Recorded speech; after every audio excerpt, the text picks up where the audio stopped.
वक्त से लड़कर जो अपनी नसीब बदल दे, इंसान वही है जो अपनी तकदीर बदल दे। कल क्या होगा कभी मत सोचो, क्या पता कल वक्त खुद अपनी तस्वीर बदल ले। नमस्कार साथियों, स्वागत है आपका यूनिवर्स क्लासेज में। तो कैसे आप सभी? हम उम्मीद करते हैं कि आप अच्छे होंगे और जहाँ भी होंगे आप सुरक्षित होंगे। स्वागत है आप सभी भावी शिक्षकों का हमारे इस यूट्यूब चैनल में। और इस वीडियो में हम बात करने वाले हैं भूगोल के लिए प्रैक्टिस सेट नंबर 5 की, जो कि कंटिन्यू रोज़ सुबह 8 बजे होती है और शाम को 7:30 बजे इतिहास की प्रैक्टिस होती है। एक प्रैक्टिस सेट हम कंबाइन लाएंगे इतिहास और भूगोल की, जो कि सोशल साइंस के लिए टीजीटी की होगी। वो आएगी आपको 3 बजे। तो आप जो है ज़रूर विजिट करें और अपना सपना जो है शिक्षक बनने का वो साकार करने के क्षेत्र क्रम में एक कदम जरूर आगे बढ़ाएं। तो चलिए शुरुआत करते हैं इसी के साथ आज के इस महत्वपूर्ण सेशन की। और हम उम्मीद करते हैं कि आपको ये सेशन काफ़ी अच्छा लगने वाला है और आप इस सेशन को एंजॉय करने वाले हैं। चलिए देखते हैं पहला क्वेश्चन क्या है। पहला क्वेश्चन लेंगे, इसमें लगभग 32-34 क्वेश्चन हमने लिए हैं। आप उसमें कितना सही कर पा रहे हैं आप जरूर बताइएगा। अंतर्राष्ट्रीय तिथि रेखा 180 डिग्री देशांतर से थोड़ा विचलित है, जिससे यह समान प्रशासन के अंतर्गत स्थित द्वीप समूह को विभाजित नहीं करती है। तो इसका जो करेक्ट आंसर है वो यही हो जाएगा, समान प्रशासन के अंतर्गत स्थित द्वीप समूह को विभाजित नहीं करती है। अगला प्रश्न, गुटेनबर्ग डिसकंटिन्यूटी निम्नलिखित में से किसके मध्य पाया जाता है? ऊपरी क्रोड तथा निचला क्रोड, मेंटल क्रोड तथा क्रोड, परपटी और मेंटल, ऊपरी मेंटल तथा निचला मेंटल। तो किसके बीच पाया जाता है? यह पाया जाता है ऑप्शन नंबर बी, मेंटल तथा क्रोड के बीच। अब बात करते हैं, कोनराड असमता ऊपरी क्रस्ट तथा निचली क्रस्ट के बीच में पाया जाता है, और मोहोरोविक असमता क्रस्ट और मेंटल के बीच। गुटेनबर्ग मेंटल और क्रोड के बीच पाया जाता है, और एक होता है रेपेटी जो कि ऊपरी मेंटल तथा निचली मेंटल के बीच पाया जाता है। चलिए अगला प्रश्न देखते हैं, निम्न में से कौन साक्ष्य महाद्वीपीय विस्थापन की पुष्टि नहीं करता है? पूरा चुंबकत्व, तापीय संकुचन, ज्वारीय तल या फिर सागर नीतल प्रसरण। तो कौन सा नहीं करता है? ये जो है तापीय संकुचन महाद्वीपीय विस्थापन की पुष्टि नहीं करता है, बाकी ये तीनों करते हैं। चलिए अगला प्रश्न लेते हैं, निम्नलिखित में से कौन सा अंक विश्व की मुख्य टेक्टोनिक प्लेटों की सही संख्या दर्शाता है? 6, 7, 8 या फिर 9। तो कौन सा दर्शाता है? 7। अगले प्रश्न की तरफ बढ़ते हैं, निम्नलिखित भू आकृति प्रक्रियाओं में से किसके द्वारा अंडों की टोकरी जैसी स्थलाकृति बनती है? नदी जल द्वारा, हिमनद कार्य, वायु कार्य या फिर समुद्री लहरों के कार्य। तो किसके द्वारा बनती है? ये बनती है हिमनद कार्य के द्वारा। ऑप्शन नंबर बी बिल्कुल करेक्ट है। पैंक के अनुसार अपर्दन चक्र की अंतिम अवस्था को कहा जाता है? पेनीप्लेन, पान प्लेन, प्लेन या फिर इंड्रम्फ। तो क्या कहा जाता है? इसको बोला जाता है इंड्रम्फ। ऑप्शन नंबर डी बिल्कुल करेक्ट हो जाएगा।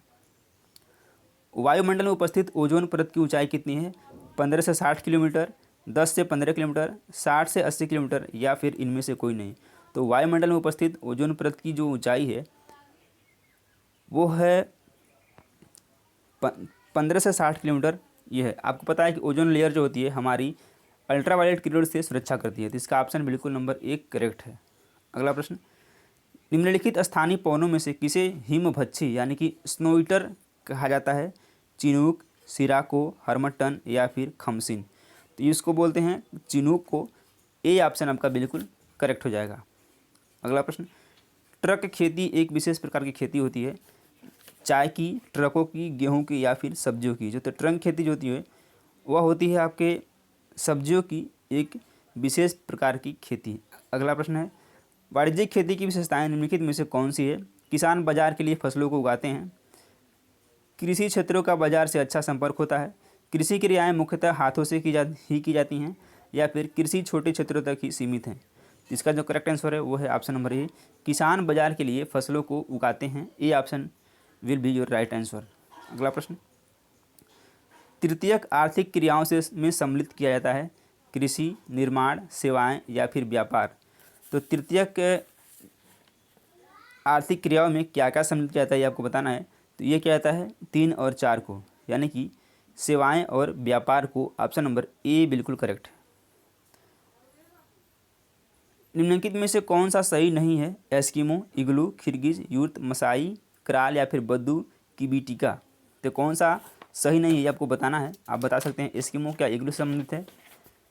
तो इसका जो करेक्ट आंसर हो जाएगा वो हो जाएगा डी, बद्दू किबिट का शब्द नहीं है, बल्कि जो है इग्लू एस्किमो द्वारा बर्फ से बनाया गया अर्धगोलाकार आवास है। ये एस्किमो है, इनके आवास दिया गया है। इग्लू एस्किमो बनाते हैं। खिरगिज जो है यूर्त बनाते हैं, और यह मध्य एशिया के खिरगिज द्वारा बनाया जाता है।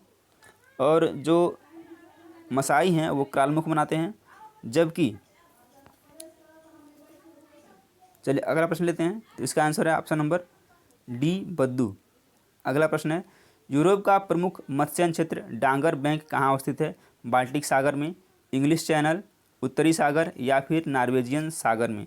तो कहाँ स्थित है? यह स्थित है आपके उत्तरी सागर में। ऑप्शन नंबर सी बिल्कुल करेक्ट है। क्रीवायरांग का प्रसिद्ध लौह अयस्क क्षेत्र स्थित है रूस में, बेलारूस में, यूक्रेन में या फिर कजाकिस्तान में? तो यह कहाँ स्थित है? यह स्थित है यूक्रेन में। सी ऑप्शन बिल्कुल करेक्ट है। यूक्रेन किससे जुड़ा हुआ था अभी रिसेंटली विवादों से? तो आप कमेंट करके बताएंगे किससे किससे विवाद हो रहा था यूक्रेन का। अगला प्रश्न है, जनगणना 2011 के आंकड़े के अनुसार भारत में पुरुष और महिला साक्षरता दर का अंतराल कितना है? 16.38, 16.68 या फिर 17.38, और चौथा है 16.68%। तो इसमें महिला और पुरुषों का जो अंतराल है साक्षरता का कितना है ये आपको बताना है। तो ये जो है 16.68% का अंतराल है। निम्नलिखित द्वीपों के युग्मों में से कौन सा एक 10 अंश जलमार्ग द्वारा आपस में पृथक किया जाता है? अंडमान एवं निकोबार, निकोबार एवं सुमात्रा, मालदीव एवं लक्षद्वीप, सुमात्रा एवं जावा? तो कौन कहता है? ये कहता है अंडमान और Nicobar. Option number A correct हो जाएगा। विश्व प्रसिद्ध कांगड़ा एवं कुल्लू घाटी स्थित है महान हिमालय में, शिवालिक हिमालय में, ट्रांस हिमालय में या फिर मध्य हिमालय या लघु हिमालय में? तो ये कहाँ स्थित है? ये मध्य हिमालय तथा मध्य हिमालय या लघु हिमालय में स्थित है। डी ऑप्शन इसका बिल्कुल सत्य है। नदियों का तथा सहायक नदियों का निम्नलिखित में से कौन सा युग्म सुमेलित नहीं है? नहीं है पूछा है। गोदावरी, इंद्रावती, गंगा, पेनगंगा, कृष्णा, भीमा या फिर डी लूना और सुकरी? तो कौन सा सुमेलित नहीं है? ये गंगा और पेनगंगा सुमेलित नहीं है, बाकी तीनों सुमेलित हैं। किसी झील के चारों ओर बसा गांव किस प्रतिरूप में आएगा?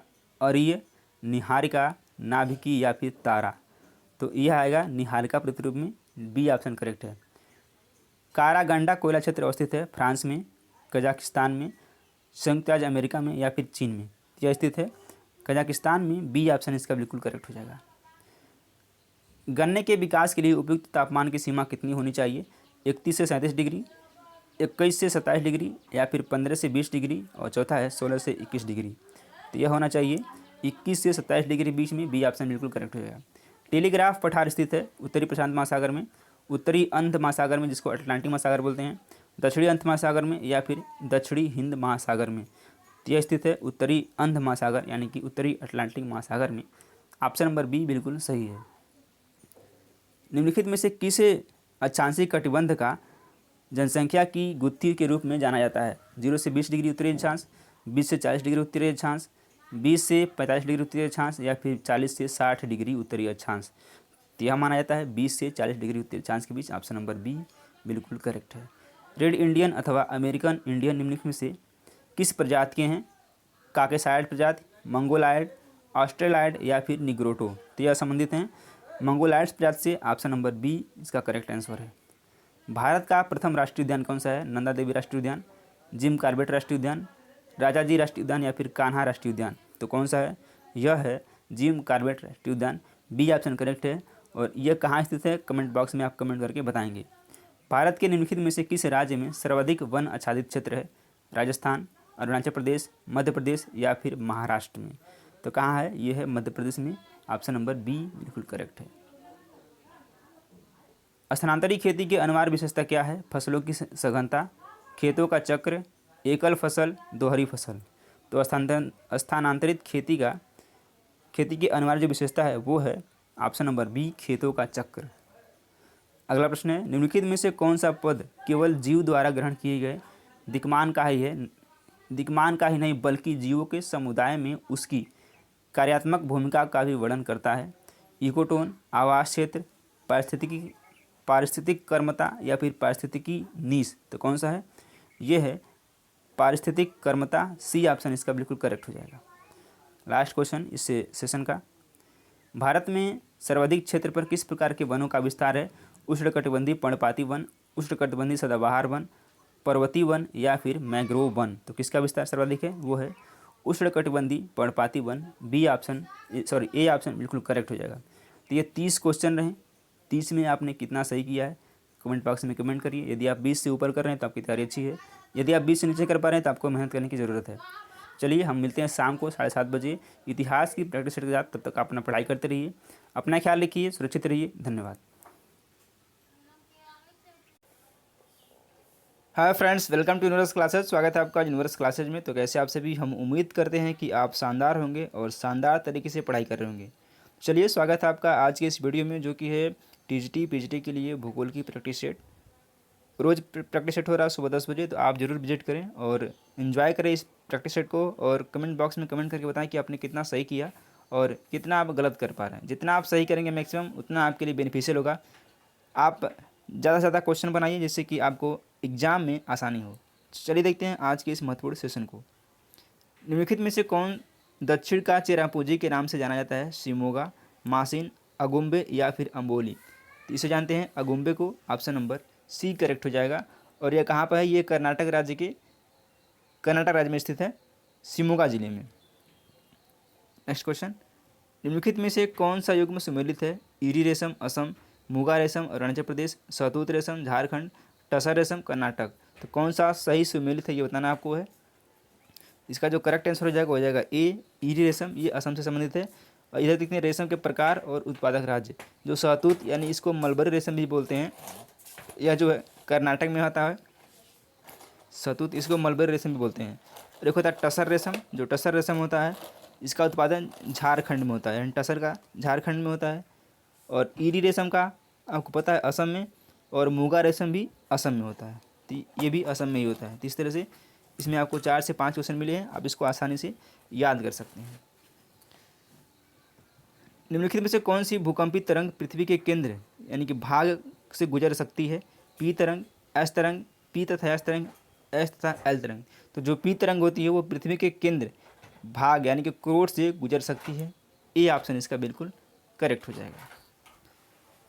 जब तीव्र दबाव के कारण वलन की दोनों भुजाएं एक दूसरे के समानांतर एवं क्षैतिज अवस्था में आ जाती हैं तो परिणाम स्वरूप बना वलन कहलाता है। सममित वलन का, समनत वलन का, परिवलन का या फिर प्रतिवलन का। क्या इसे कहते हैं? परिवलन। सी ऑप्शन इसका बिल्कुल करेक्ट है। अगला प्रश्न लेते हैं। पृथ्वी के धरातल से पृथ्वी के आंतरिक भाग की ओर निम्न को एक क्रमिक रूप से प्रस्तुत कीजिए तथा नीचे दिए गए कूट की सहायता से सही उत्तर का चयन करना है। सबसे पहले क्या आएगा ये आपको बताना था। एस्थेनोस्फीयर, मेंटल, ठोस क्रोड या फिर तरल क्रोड। तो सबसे पहले आएगा एस्थेनोस्फीयर यानी कि फर्स्ट, फिर आएगा आपका मेंटल यानी कि सेकेंड, फिर आपका आएगा तरल क्रोड यानी कि फोर्थ, और फिर आएगा ठोस क्रोड यानी कि 3, यानी कि 1 2 4 3। सी ऑप्शन इसका बिल्कुल करेक्ट हो जाएगा। अगला क्वेश्चन लेते हैं। सूची 1 का मिलान सूची 2 से करना है और बताना है कौन सा इसका करेक्ट ऑप्शन हो जाएगा। एक तरफ जाएगा महासागर या सागर, एक तरफ जाएगा महासागरी कटक। जो अटलांटिक महासागर में है उसमें डॉल्फिन यानी कि अटलांटिक महासागर का डॉल्फिन हो जाएगा, ये डॉल्फिन कटक है। ए का 3। प्रशांत में होता है आपका काकोस, प्रशांत में हो जाएगा आपका काकोस। और आर्कटिक में आपका हो जाएगा मेंडलीव, आर्कटिक में हो जाएगा मेंडलीव। और अरब में हो जाएगा आपका एडेन, यानी कि ए का 3, बी का 2 और सी का 4। देखते हैं अगले पेज पे दिया गया है। इसका जो करेक्ट ऑप्शन है ये हो जाएगा डी। डी ऑप्शन इसका बिल्कुल करेक्ट हो जाएगा। अगला क्वेश्चन लेते हैं। निम्नलिखित ऊर्जा में चूना प्रधान कौन से हैं? टोरोपार्ट, रेडियोलोरियन, डायटम या फिर ग्लोबीजेरिना। तो ये क्या हो जाएगा 1 और 4, यानी कि टोपोराड और ग्लोबीजेरिना। डी ऑप्शन इसका बिल्कुल करेक्ट हो जाएगा। निम्नलिखित में से किस तट पर संकीर्ण महाद्वीपीय शेल्फ है? चीन, कनाडा, उत्तरी ऑस्ट्रेलिया या फिर दक्षिणी अमेरिका का पश्चिमी तट। तो इसका करेक्ट आंसर हो जाएगा डी, दक्षिण अमेरिका का पश्चिमी तट। डी ऑप्शन इसका बिल्कुल करेक्ट आंसर। निम्नलिखित में कौन प्रवाल विरंजन यानी ब्लीचिंग का प्रमुख कारक है? प्रवाल रोग, वैश्विक उष्मन, एल लीनो, सागर जल में शिष्ट जमाव। तो कौन सा है? वैश्विक उष्मन। बी ऑप्शन इसका बिल्कुल करेक्ट है। निम्नलिखित में से किस जलवायु का उद्भव ग्रही वायुदाब पेटियों एवं हवाओं के मौसमी स्थान परिवर्तन के कारण होता है? भूमध्य रेखीय जलवायु, मरुस्थलीय जलवायु, पश्चिमी यूरोपीय जलवायु या फिर भूमध्य सागरीय जलवायु। तो इसका करेक्ट ऑप्शन है डी, भूमध्य सागरीय जलवायु। अगला क्वेश्चन, निम्नलिखित में से किसे तड़ित मेघ कहते हैं? पछाब कपासी मेघ, पछाब स्तरी मेघ, कपासी वर्षा मेघ या फिर स्तरी कपासी मेघ। इसको बोलते हैं कपासी वर्षा मेघ को। सी ऑप्शन इसका बिल्कुल सही है। अगला प्रश्न लेते हैं, वायु परिसंचरण के विभिन्न प्रकारों में से कौन एक वाताग्रजनन के लिए उत्तरदायी है? घूर्णन परिसंचरण, स्थानांतरणीय परिसंचरण, विरूपणीय परिसंचरण या फिर अभिसारी परिसंचरण। तो ये कौन सा है? ये हो जाएगा आपका विरूपणीय परिसंचरण। सी ऑप्शन बिल्कुल सही है। वायुमंडल की कौन सी परत वायुयान उड़ान के लिए अत्यंत सुविधाजनक दशाएं रखती हैं? मोस्ट इंपॉर्टेंट क्वेश्चन है ये। क्षोभ मंडल, समताप मंडल, आयन मंडल या फिर बहिर्मंडल। तो इसमें कौन सा है? समताप मंडल में वायुयान उड़ाने के लिए सबसे सुविधाजनक दशाएं होती हैं। और क्षोभ मंडल में क्या होता है? ये होती है मौसमी घटनाएं। इसमें होती है मौसमी घटनाएं। अगला क्वेश्चन लेते हैं, परितंत्रों की घटना की घटती उत्पादकता के क्रम में उनका निम्नलिखित में से कौन सा अनुक्रम सही है? महासागर, झील, घास स्थल, मैंग्रोव, मैंग्रोव, महासागर, घास स्थल, झील, मैंग्रोव, घास स्थल, झील, महासागर। तो यही करेक्ट है, मैंग्रोव, घास स्थल, झील और महासागर। सी ऑप्शन बिल्कुल करेक्ट। पारिस्थितिकी के संदर्भ में निम्नलिखित में से कौन सा पिरामिड उल्टा नहीं हो सकता? उल्टा नहीं हो सकता है? संख्या पिरामिड, जैव भार पिरामिड, ऊर्जा पिरामिड, इनमें से कोई नहीं। तो ये भी उल्टा हो सकता है, ये भी उल्टा हो सकता है, लेकिन जो ऊर्जा का पिरामिड होता है ये उल्टा नहीं हो सकता है, यानी कि सी ऑप्शन इसका बिल्कुल करेक्ट है। निम्नलिखित में से कौन सा सौर ऊर्जा को रासायनिक ऊर्जा में परिवर्तित करता है? उत्पादक, प्राथमिक उपभोक्ता, द्वितीयक उपभोक्ता या फिर तृतीयक उपभोक्ता। तो ये करता है उत्पादक। ए ऑप्शन बिल्कुल सही है। पृथ्वी की आयु लगभग कितने वर्ष है? ये फैक्चुअल क्वेश्चन है। 4.5 बिलियन वर्ष, 4.6 बिलियन वर्ष या फिर 4.7 बिलियन वर्ष या फिर 4.8 बिलियन वर्ष। तो जो पृथ्वी की आयु है लगभग ये 4.6 बिलियन वर्ष है। बी ऑप्शन इसका बिल्कुल सही है। दो वसंत ऋतु यानी कि वर्नल इक्विनेक्स के बीच कितने दिनों का अंतराल होता है? 359 दिनों का, 182 दिनों का, 363 दिनों का या फिर 365 दिनों का। तो जो अंतराल होता है वो होता है 365 दिनों का। D option will be correct answer. पृथ्वी को कितने समय क्षेत्र में बांटा गया है? 20 समय क्षेत्र, 12 समय क्षेत्र, 16 समय क्षेत्र या फिर 24 समय क्षेत्र। तो पृथ्वी को 24 टाइम जोन में बांटा गया है। डी ऑप्शन इसका करेक्ट आंसर हो जाएगा। तीव्र ढाल को मानचित्र में प्रदर्शित किया जा सकता है समोच्च रेखाओं की निकटता से, समोच्च रेखाओं की दूरी से, समोच्च रेखाओं के कटान से या फिर उपयुक्त में से कोई नहीं। तो तीव्र ढाल को मानचित्र पर जब आप प्रदर्शित कर सकते हैं समोच्च रेखाओं की निकटता से। ए ऑप्शन बिल्कुल सही है। जब जहाज अंतर्राष्ट्रीय तिथि रेखा को पश्चिम से पूर्व पार करती है तो उसकी तिथि एक दिन बढ़ जाती है, एक दिन घट जाती है, आधा दिन बढ़ जाती है या फिर आधा दिन घट जाती है। तो जब जहाज अंतर्राष्ट्रीय तिथि रेखा को पश्चिम से पूर्व पार करती है तो उसकी जो तिथि होती है एक दिन क्या होती है? घट जाती है। बी ऑप्शन इसका बिल्कुल करेक्ट आंसर है। लास्ट क्वेश्चन, निम्नलिखित ग्रहों में से किस पर सबसे छोटा दिन होता है? पृथ्वी, मंगल, बुध या फिर शुक्र। तो सबसे छोटा दिन होता है पृथ्वी पर। ए ऑप्शन बिल्कुल करेक्ट है। तो उम्मीद करते हैं कि आपको सेशन पसंद आएगा। सेशन पसंद आए तो वीडियो को लाइक करें और चैनल को सब्सक्राइब जरूर करें। धन्यवाद।